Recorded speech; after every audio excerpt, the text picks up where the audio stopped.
gentlemen, and welcome to another Clearwater Jazz Holiday Foundation's Young Lions Jazz Master Virtual Sessions. It is a beautiful day for jazz, and I have a special treat for you, everybody. I know you're saying, what is that? Well, I'm glad you asked. Today's educator is none other than the Professor Brandon Robertson, and his topic is 10 recommended blues heads to learn. So all my blues heads, I know you are ready to know what is it we really need to know. The top 10. I want to remind everyone as you come in, we welcome you here. If you have any questions, just go into that chat feature and type in your questions. We're going to leave some time near the end for our educator to answer the questions. And before we go into there, I want you to remind you that to check out the studio archives of the past video sessions at clearwaterjazz.com's education and outreach section. And that's brought to you by our sponsors at Blue Water Wealth Management at Stewart Partners and Duke Energy, as well as check out the Young Lion podcast wherever you stream. And that's brought to you by our friends over there at Marine Max Clearwater. And just search Young Lions Jazz Master Virtual Sessions wherever you stream. I mean, where do I start with Professor Brandon? I mean, he's given us so many great sessions. Here's a few just to name. Know your worth, negotiating the gig. That's right. We talk about more than just music. We talk about how to handle your business here too. Or what about playing duo performances or raise the bar, preparation for performance. All great sessions you can go back in the archive and check out. And the What I Love About series, man, I love those. Paul Chambers, Jocko Torres, Christian McBride, the name goes on and on. Great sessions to check out. So before we get started, just want to tell you a little bit about Brandon Robertson. As you know, he is an Emmy-nominated music director, professional upright electric bassist, composer, music educator, and he's from where? Tampa, Florida. Tampa, Florida is what some people call it. He has his Bachelor's of Arts in Music from Florida State University in 2009 and a Master's in Jazz Studies spring 2016. And currently he's a director of Jazz Studies and a director of the FGCU basketball band at Florida Gulf Coast University in Fort Myers. He's been nominated for an Emmy. He's doing great things. He's playing on stages all over the world at this point. You might have saw him maybe on stage with the world famous Count Basie Orchestra led by Scotty Barnhart. Jason Marcellus, Marty Merrill, Wyclef Gordon. He's out there performing and he's about to give us some great information. And don't forget to check out his music as well. Based on a true story, top 16 of 200 release. I mean, the man has it going on. But without any further ado, I know what you want to hear. You want to hear the Professor. So, Professor, the stage is all yours. Thank you, Mr. Cronoto, and to the Clearwater Jazz Holiday Foundation. Love you guys. Thank you all for always having me part of the Young Lions virtual masterclass sessions. And so for today, we're going to talk about some blues, okay? And so what I would like to do is go over some of my favorite blues heads. As a bass player, it's always hip when you can provide some really hip bass lines, but then when you can play some real bluesy, it's really hip. You know what I'm saying? Excuse me. So what I would like to do is kind of go through some blues heads that I've learned over time, talk about some of the pieces why I like them, and then and kind of go over like why it's important to know these. So one of the first blues that I got to learn was a blues entitled "Blues in the Closet" by Oscar Pettiford, and this was one of the more simple blues heads. It's very simple, stays right there in the same register. But I like this because, Oscar Pettiford was one of our leading founding bassists of bebop, and so, for him being able to double on cello as well as double bass, he would transfer a lot of this information between both instruments. And so blues, if you listen to Oscar Pettiford play the blues, it's very evident that he has that cornerstone and that foundation. So this is a blues that I like. I'm going to do everything slowly so everybody can hear it. This is Blues in the Closet, and again, this is one of those blues where, like, I like to take blues heads because blues heads are always good starting points for improvisation. Okay, so this blues kind of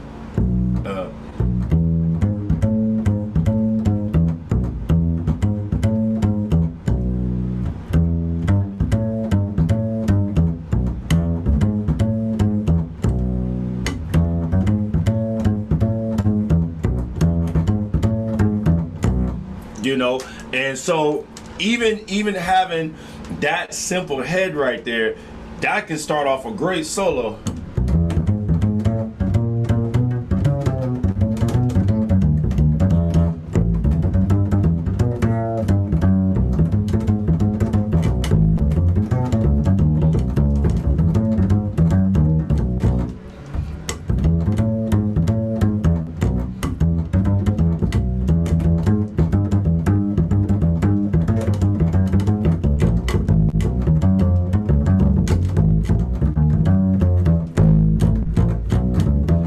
So something where I can just take a blues head like that and make a reference, quoting melodies.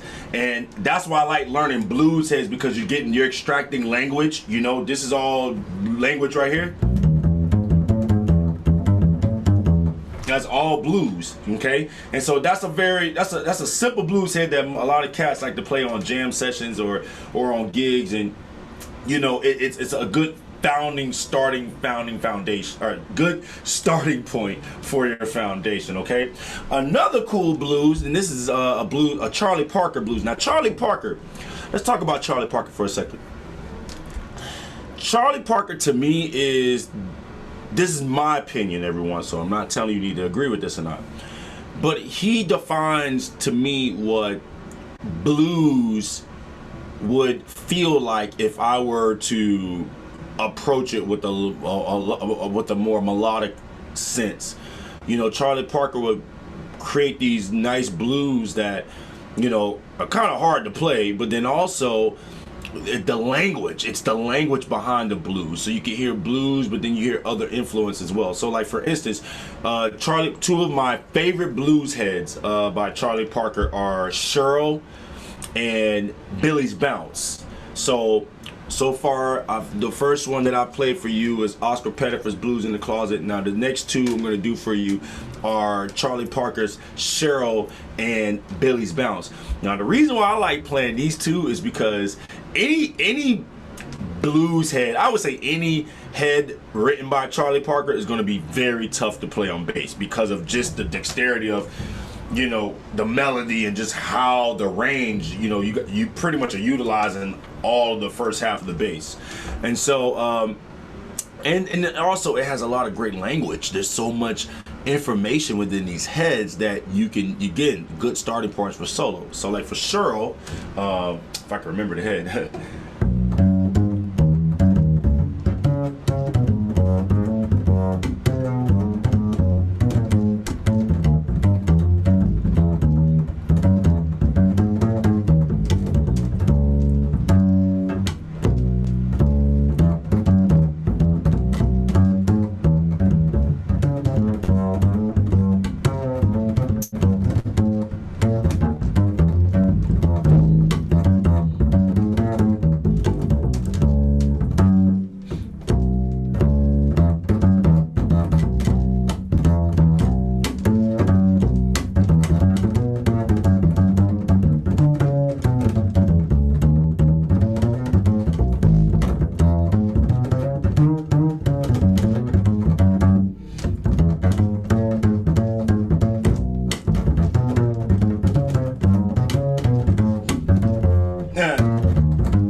So even with that, taking that head There's a whole lot. If you've ever transcribed any of his solo from that particular blues, he quotes the melody all over his solo. You know,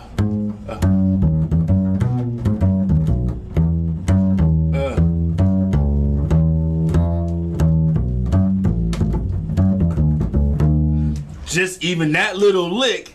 That's a direct Charlie Parker quote, but he does it also when he's playing his solo throughout the melody. He does the same thing. So that was a tune that I learned in college that when I first started playing it, I was like, man, this is kind of a hard melody to play on bass.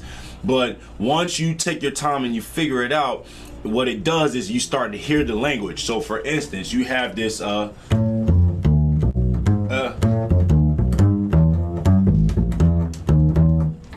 all that language, that is straight bebop, all bebop, okay? And then you have this that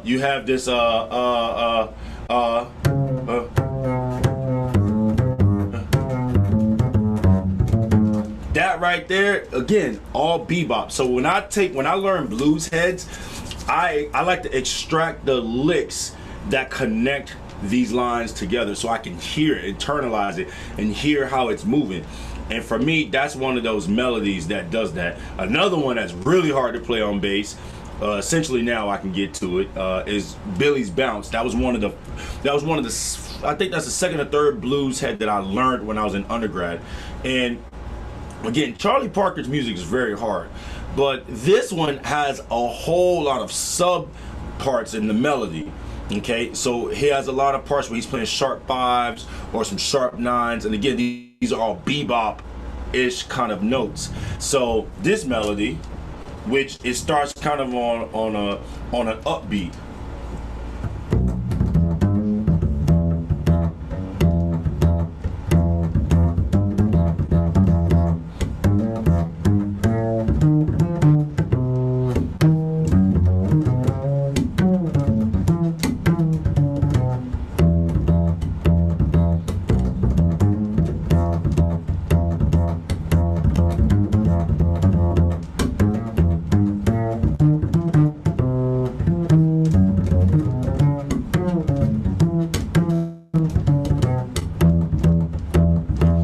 Even that right there. So playing a solo with that.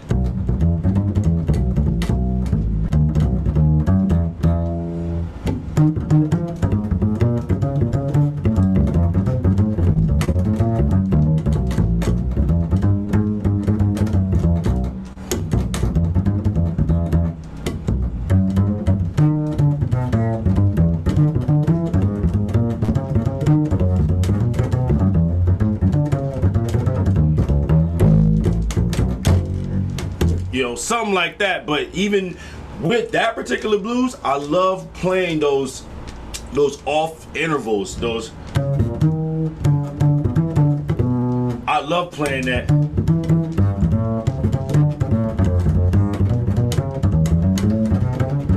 That all is bebop, and I extract all of that information from Charlie Parker. So he's one of those guys that I love playing.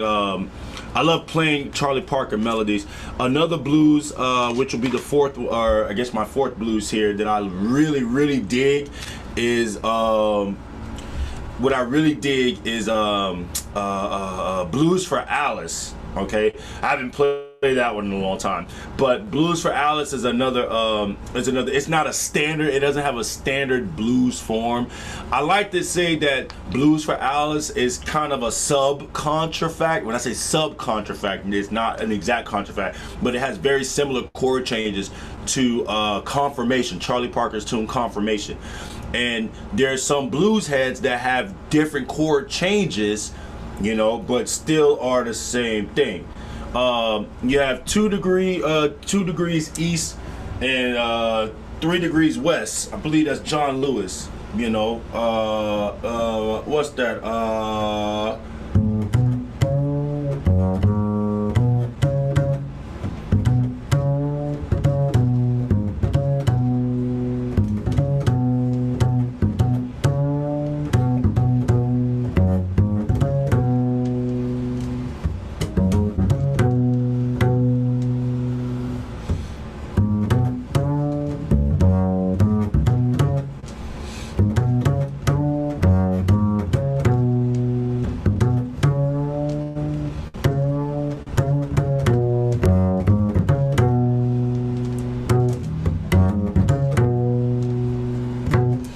And that right there, again, another nice simple blues, real chill, got a nice little swing back beat behind it.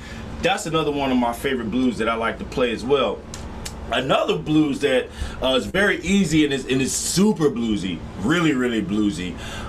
This is a Sonny Stitt tune called Sunny Moon for Two, you know. And so you have this oh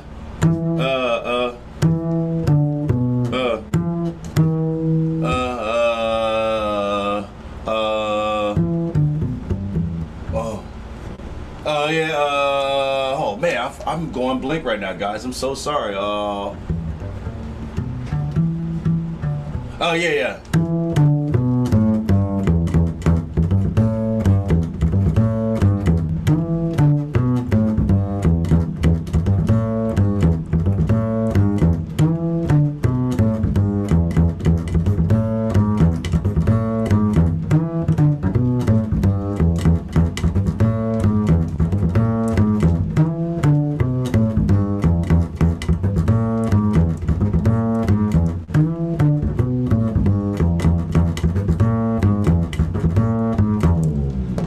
That's another one that is usually called at jam sessions. You can kind of play that one you play that one kind of out, you know, fast. Play that one at the last, at kind of like the last tune of the set, where you want to take it out, kind of play a burner. That's another fun one that I like to play around with as well.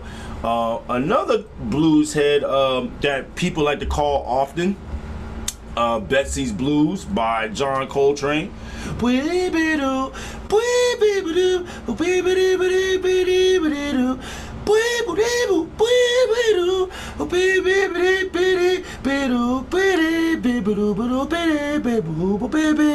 Yeah, that's a bad tune as well. So for those of you who are looking to learn another blues head, John Coltrane, Betsy's Blues is always definitely a fun one to learn. Freight Train is another one by Tommy Flanagan. That kind of is it's another blues, but with some different chord changes.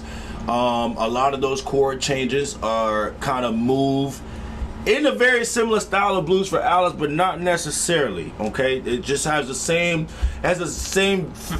similar form to All the Things You Are in terms of chord, the harmony. But that's another form too that a lot of people call on jam sessions or, you know, shows as well. So Freight Train. Another one of my favorite blues is that I love playing is Blues by Five by, you know, Miles Davis. You know,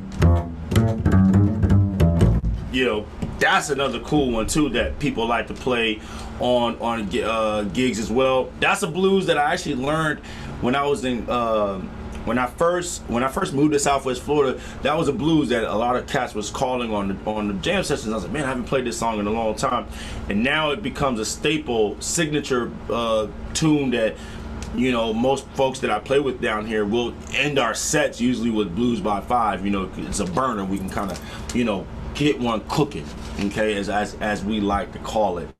Another cool blues that nobody really plays often is another Charlie Parker tune. It's called Mohawk, and I actually played that tune twice, only twice in my career. I've only played that blues, but that's another common blues that is, you know, that is played often. I think the more common one that everybody would know is this one.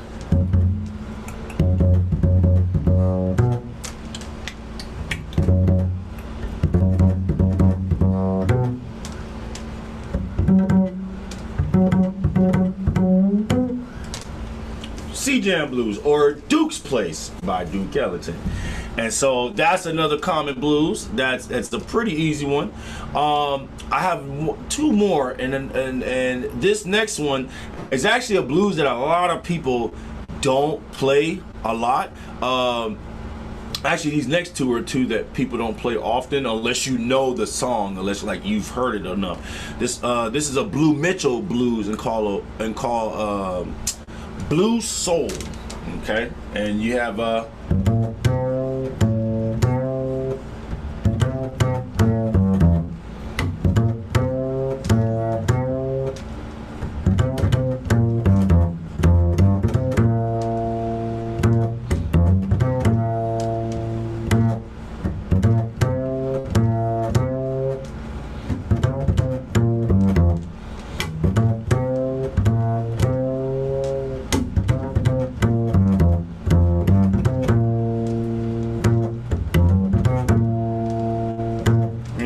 now that right there is woo. You go listen to that blues right there. That's off of the Blue Mitchell Sextet record. That whole record is killing. And so that's actually one of my favorite blues heads by Blue Mitchell. This next one is called Blue Spring Shuffle by Kenny Dorham. And I learned this tune when I was in college, and Paul Chambers is the bass player on this. And he actually, on the recording, he actually plays the head at the very end of his solo, and then they play the head out. So if I can remember it.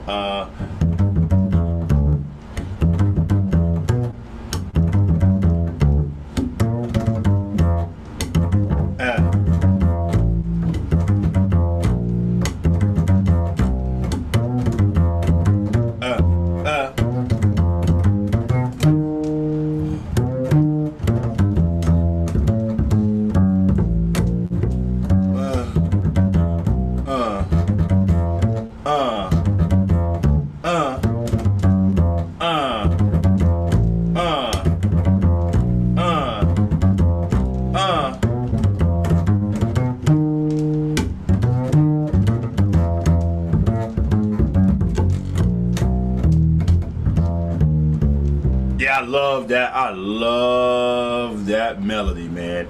He plays some bad stuff on that record, and that's a tune that I like to call often because on that particular record it features the bass and trumpet together splitting the melody. And so that's another fun one that I like to call from time to time. Every once in a while I'll throw that one out. And then lastly, this last blues head is actually one of my blues heads. I think it's pretty hip, and I would love to play it for you guys. It's called Fat Friday, off of my album Based on a True Story, and aka Boats. And so this is a New Orleans-ish kind of feel that I came up with, and I love this blues head. I actually got inspired from this blues head playing that particular tune, Blue Spring Shuffle. So it goes something like this. If I can remember.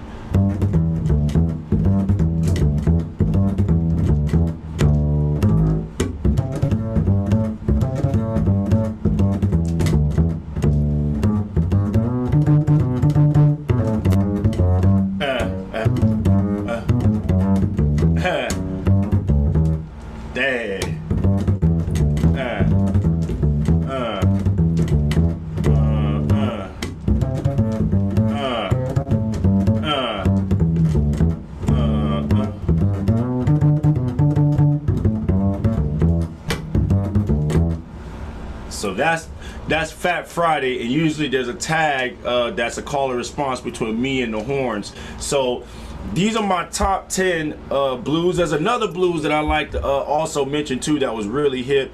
If I can remember the melody.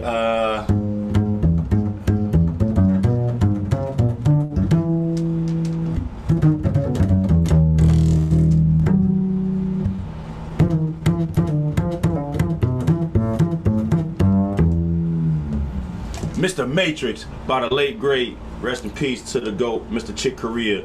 That was another blues that I learned in college that I used to play all the time. And that's a really cool one. That's off of Now He Sings, Now He Sobs, for those of you who are wondering what album that record comes off of.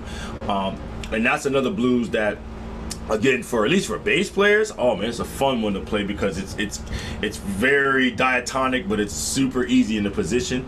So those are my top 10. Those are my top 10 blues heads that I like to perform, that I like to learn, and you should learn all of them. Once again, we have Charlie Parker's Cheryl, Mohawk, Billy's Bounce, John Lewis, 2 Degrees East, 3 Degrees West. We also have Oscar Pettifer's Blues in the Closet, John Coltrane's Betsy's Blues. We also have Duke Ellington's Sea Jam Blues. We have Kenny Dorham's Blue Spring Shuffle, Sonny Stitt, Sunny Moon for 2, and then Miles Davis Blues by 5. So make sure that you learn these blues heads. The three important things I could tell you that you could take from blues heads is the language, the rhythm, and then the feel. Okay, the style. Okay, the blues should be the very first thing all young jazz musicians should learn. It shouldn't be a bunch of chord changes. Shouldn't be no avant-garde or no super heavy bebop or no fusion. You need to start with the blues. You cannot play jazz if you do not know how to play the blues. You need to understand how the blues came about. And that's essentially the core essence to me. That is like the core value of what really defines and really sits on with jazz music, you know, spawning out of the blues. And if you know the blues, then everything else will come straightforward for you. So those are my top 10. Please go back and check that out, and hope it helps out, works out in the long run.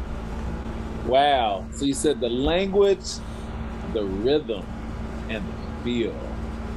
Wow. Those are great points, Professor. I know sometimes people say, hey, you know, when you learn these heads, make sure you learn them in every key, which, I mean, I know that's probably the next level to this.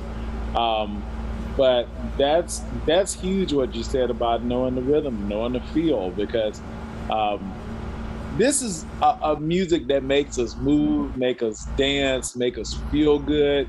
And that authentic feel is what's really gonna move the music. And I hear it in your playing. When you're playing those, you absorb those, you memorize them, you know them like the back of your hand, and it comes out in your music.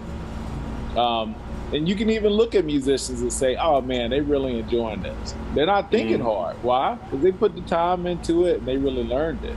So these top 10, everybody, that Professor has given us, they're very popular. I know some classes, they always start with Sea Jam Blues. That's a big one. I mean, that's huge.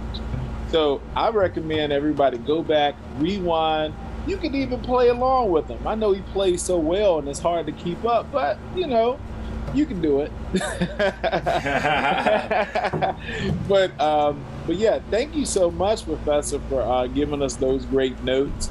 And you know, keep in mind, everyone, if you're enjoying these type of sessions, or maybe even have a suggestion as far as a topic to come up with. You know, you like about the top 10. Maybe you want them to talk about bebop one time, or you know, something else.